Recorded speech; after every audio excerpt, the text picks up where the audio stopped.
Chapter 8, Snowy Riddles and Winter Fun. The snow was thick now, blanketing the village in soft white. Polkadot and Stripes emerged from under Maple's pillow, stretching their tiny paws. Their pink and white striped notebook was ready. Squeak! Let's make the best of snow and stay warm, Polkadot said. Stripes twirled a tiny measuring tape like a ribbon. And have fun with riddles. A winter riddle party. They called the calico critters together. First riddle, Polkadot announced, hopping on a snow-covered log. Squeak! What has a tail but never wags and leaves footprints in the snow? The dear quadruplets thought hard. Anna raised a hoof. A comet? Polkadot shook her head. Squeak! Not quite. Stripes grinned. A mouse in the snow! Everyone giggled, including Rainier and Anya. Second riddle, Stripes said. What falls but never breaks and melts without a sound? Anya clapped. Snow! Polkadot twirled. Squeak! Perfect. The critters laughed, stamped, and played in the snow, leaving tiny footprints everywhere. Even the fairies peeked from their hiding spots, curious and cautious. Snowball strategy. While the fun continued, Polkadot and Stripes were secretly thinking about permanent defenses. We can combine riddles and math to protect the village, Polkadot said. Stripes nodded. Squeak! We'll make traps that confuse birds and cats with puzzles they can't solve. They sketched in the notebook. Reflective mirrors and shiny threads for birds, motion bells and snow tunnels for the cat. Grouped counting stations with clover leaves and stones for tricky math riddles. A puzzle for the birds. Stripes placed a small snow tunnel leading to a fake pile of math papers.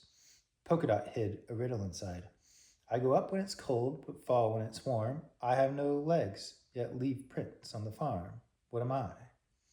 Math Hawk and Math Raven swooped down the next day, tried to grab the papers, and got tangled in reflective threads. The riddle stumped them completely. Village fun continues. After the puzzles, the critters built snow mouse houses, small forts, and fairy bridges. Polkadot and Stripes guided everyone, sharing riddles for laughs. What has keys, but it cannot open doors?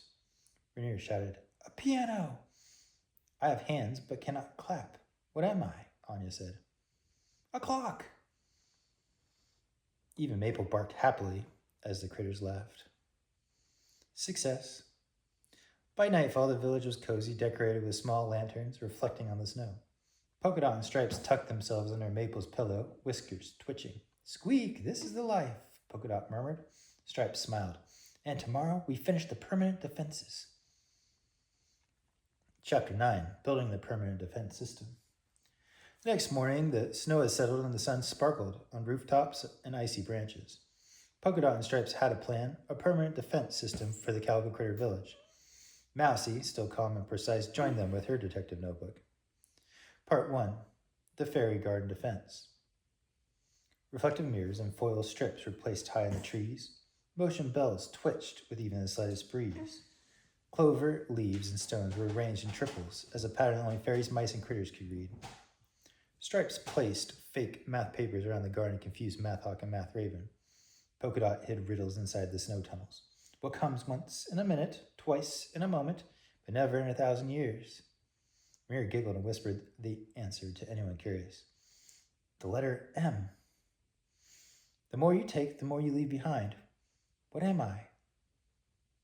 Anya laughed. Footsteps. Even Math Grosbeak paused, confused by the riddles. Part 2, Cat Defense. The big threat was English Border. Polkadot and Stripes built small snow mazes with reflective threads. Mousie used her detective knowledge to find escape paths with confusing loops, so the cat could never reach the main village safely. English Border will slip, slide, and get tangled, Mousie said, and meanwhile the critters are safe.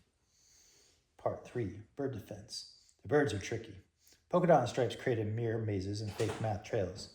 Math Hawk, Math Raven, and Math Grosbeak chased the fake papers, got tangled in threads, and ended up circling the trees endlessly. Pattern traps, riddles, and reflections, Stripes explained. Squeak. Perfect combination. Part 4, Testing the System. Polkadot led the test. She swooped along the snow tunnels. Stripes signaled from the treetops with her ham radio. The birds swooped. The cat slinked. Chaos, but only for the villains. The critters and fairies stayed safe, counting petals, clover leaves, and snowflakes by threes. Victory and celebration. By sunset, the permanent defense system was complete. Birds were trapped in loops of reflective mazes. English border avoided the village entirely. Fairies could count and measure safely. The mice were free to hide, explore, and play riddles. Polkadot and Stripes tucked themselves under Maple's pillow once more. Squeak. Venture complete, Polkadot murmured. Stripes nodded. And math riddles and village safety secured forever. Rainier, Anya, Anna, the quadruplets, and even Bousy smiled. The Cal Critter village was finally truly protected, and everyone had had fun along the way.